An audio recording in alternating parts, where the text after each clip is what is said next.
इसी तरह और बहुत सारी हमने डोगरी की बंदिशें हैं, लेकिन एक और बंदिश जो हम ये समझते हैं कि प्रकृति के नजदीक है और शिक्षा देती है हमें, तो वो है निर्गुण कैसे जानूं।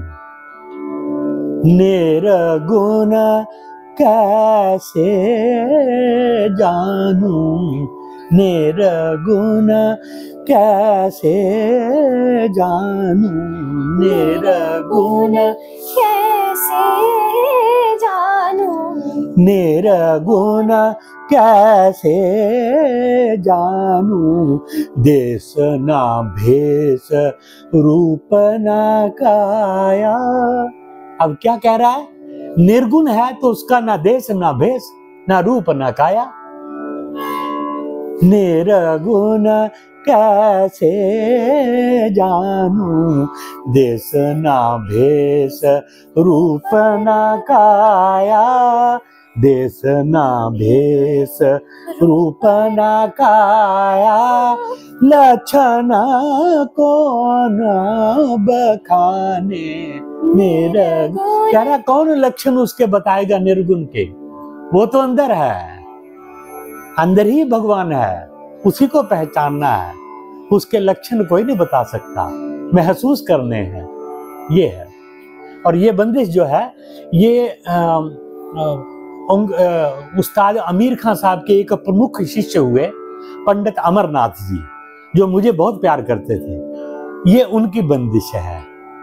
निर्गुण कैसे जानूं, देश ना भेष रूप ना काया।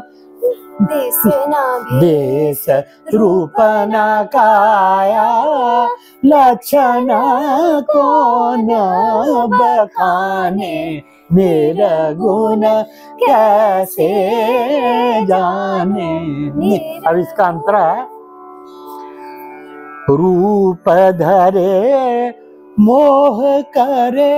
निर्गुण, निर्गुण ही सगुण होवे। निर्गुण ही सगुण होवे। रूप धरे मोह करे। रूप धरे मोह करे। मितुरंग सब ही जाने।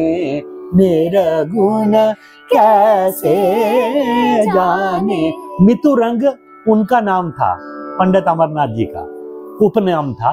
तो वो कहते हैं ये मैं ही जानता हूँ कि कैसे पहचानना है उसको।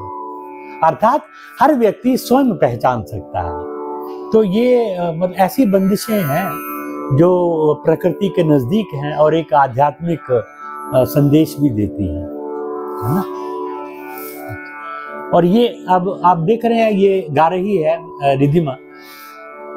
ये क्यों गा रही है? क्योंकि ये शुरू से मेरे पास रही है और इसको ये पता है कि ये बंदिश कहाँ से मुड़ती है, कहाँ बल लेना है, कहाँ नहीं लेना है। अगर हम दूसरे किसी लड़के को बोलेंगे, कोई शिक्षक को के आके गा दे, तो वो ऐसे नहीं गा पाएगा। जो कल का आया वो नहीं गा पाएगा जब तक इसकी इंट्रिकेसीज जो है, जो बल है, वो न जाने शिष्य, तब तक वो फॉलो नहीं कर पाएगा। ये है ना।